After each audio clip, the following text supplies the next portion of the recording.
But Dr. Richa, tell us, what is the philosophy behind yoga? See, in the Indian knowledge traditions, the closest word for darshana is philosophy. But this is one term, darshana, which cannot have a translation. So not all words in the non-Indian knowledge systems have their English translations because it may not have been in the imagination of the people who have not lived this knowledge.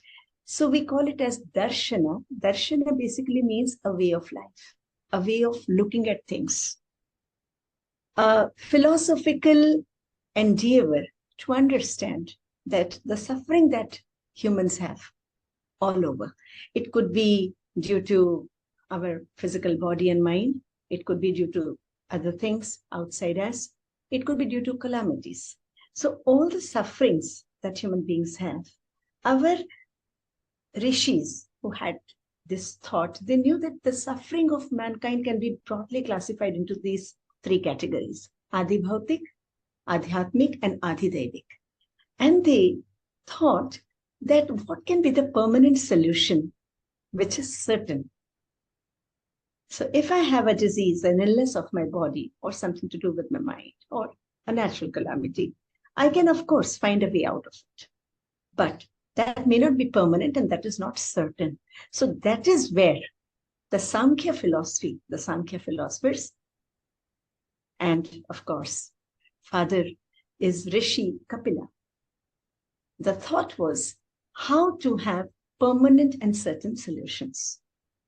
And the realization was permanent and solutions to human suffering is when the unchanging entity in me, in each one of us, that I-ness, we call it as Purusha in the language of yoga philosophy or yoga darshan or Sankhya darshan, is separated from the Prakriti. Prakriti is anything which is matter.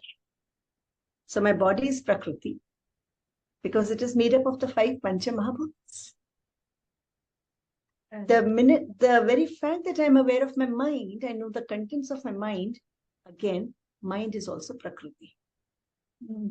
So separating the Purusha and the Prakriti and abiding in the one who is observing everything in me, outside me, that we call as Purusha, or we call it as Atman, Brahman in the Vedanta philosophy. So the whole of Yoga Darshana is basically to abide in the seer, that is the Purusha, and separating it from the Prakriti. And it is a to-do science. It is working on the mind, through the mind, and abiding in the seer. That is the Yoga Darshan of Maharshi Patanjali.